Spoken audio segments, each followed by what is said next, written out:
Hey guys, welcome to my channel Diving Core, where I do deep and thorough analysis on movies, TV shows and games.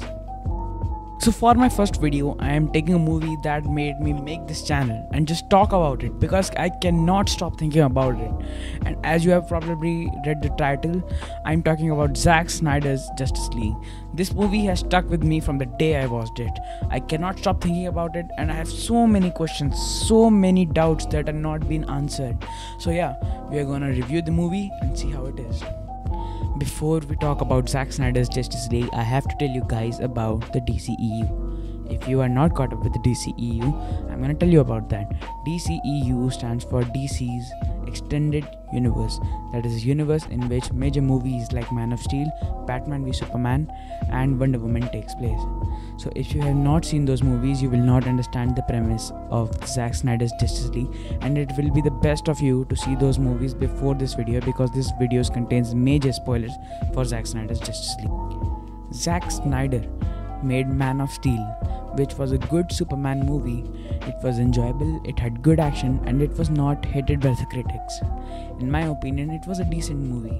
It was a good starting point of this franchise and did a good job of shaping up the DCEU. Then the very next movie that came after it was Batman v Superman, which was, I'm going to be honest, it was not very well received by the critics or the audience. Audience had a hard time watching it. The movie was super long and was not great. Dare I say, it was kind of boring for the most part. The plot was really stretched out and it became a movie that wanted to become so much more than it actually was.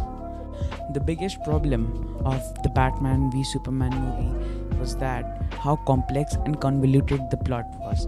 It wanted to become a Batman v Superman movie. It also wanted to shape the Justice League movie. You were introduced to Batman and then Batman v Superman had to fight. Then Wonder Woman had to join in. But still the movie was not at par with other superhero movies.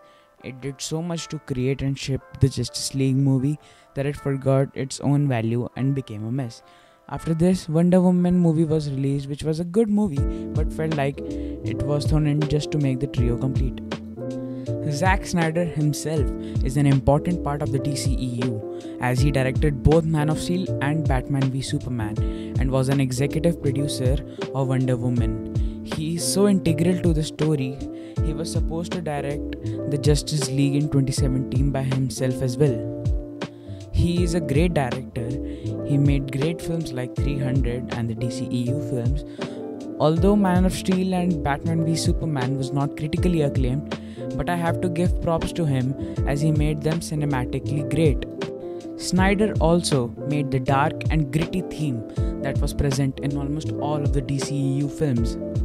Zack Snyder as a director is a great artist, and in all of his films it can be seen that he has put in a lot of effort. This brings us to why Zack Snyder's Justice League was made. It was made because it was not made. Well, let me explain. Justice League is a very important part of the DC comics, and when it was made in live action adaptation from the comics, it did not go well. The Justice League 2017 version was supposed to be directed by Zack Snyder.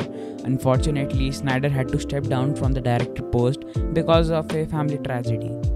But WB, the parent company which owns the movie rights of DC Comics, they decided to trade off the dark theme created by Zack Snyder and give it a more family-friendly, bright theme. This made the final cut of the movie have many one-liner jokes, which was very distracting as the previous entries were very dark. The final cut of the movie, as the fandom likes to call it, Justice League, Joss being the director Joss Whedon, was not particularly bad. It was a letdown considering the previous entries were famous for their dark, non-humorous, gritty look.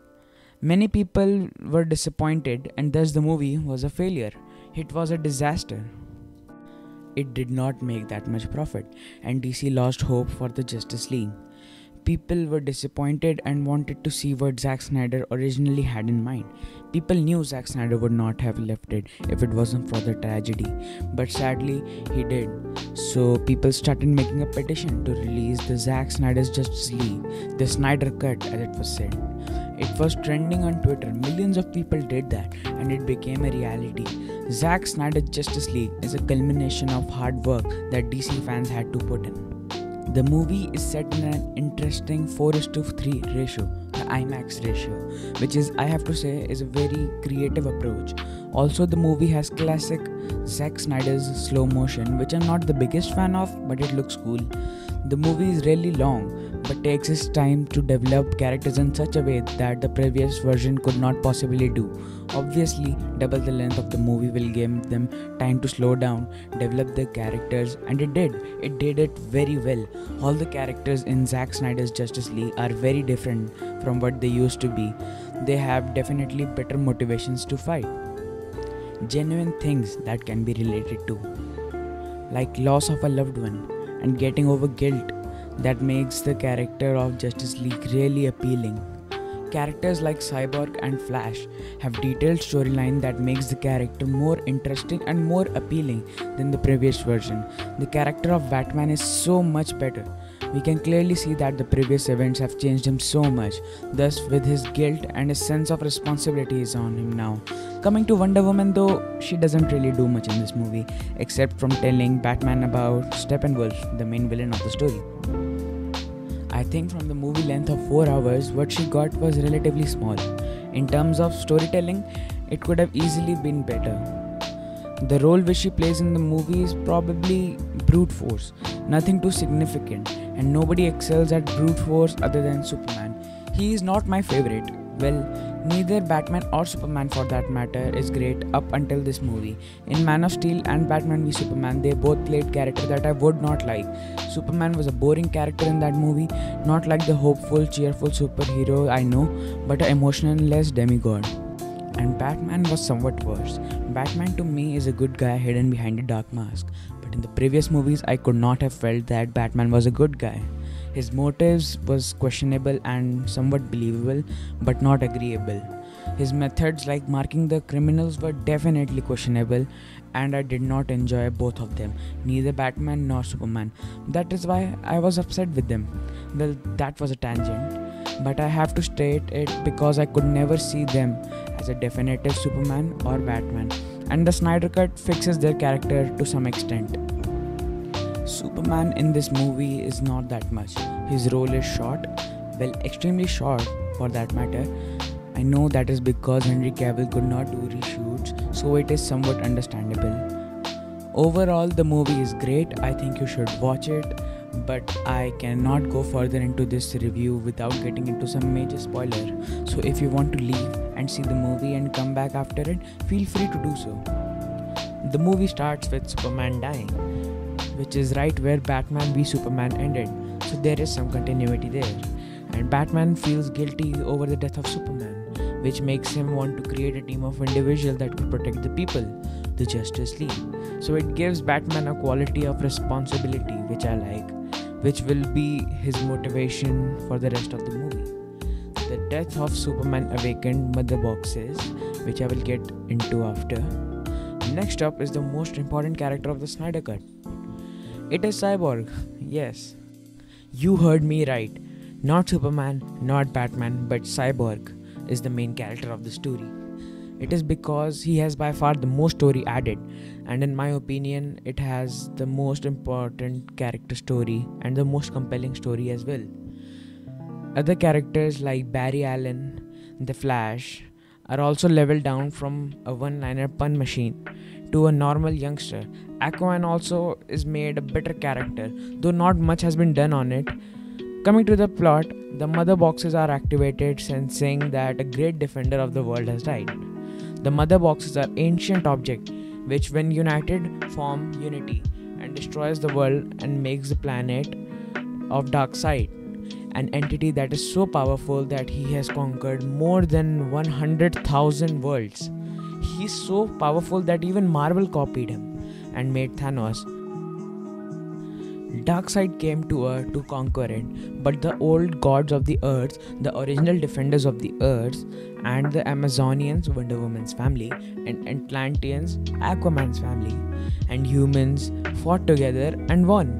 Note that Darkseid's main power, the Omega Force, was not yet with him. He was not that powerful, so he lost. Earth had an important thing tied to it, the anti-life equation, which Darkseid needed, so he wanted to conquer it another time. The mother boxes were left there among with the people, and they decided to protect them by splitting them up among themselves. Coming back to the present, Wonder Woman tells this to Batman and they decided to act quick. They go to everybody and unite the League. Darkseid sends Steppenwolf to create the Unity to make planet Earth Apocalypse, a planet of Darkseid. Steppenwolf goes on a journey to collect mother boxes where on his quest he fights members of Justice League. The team feels weak with trust and team spirit lacking. Hopes are lost as well because Steppenwolf had gotten 2 of 3 mother boxes. They, as their final hope, use the last mother box to revive Superman, but in turn the mother box get awakened and Steppenwolf knows their location.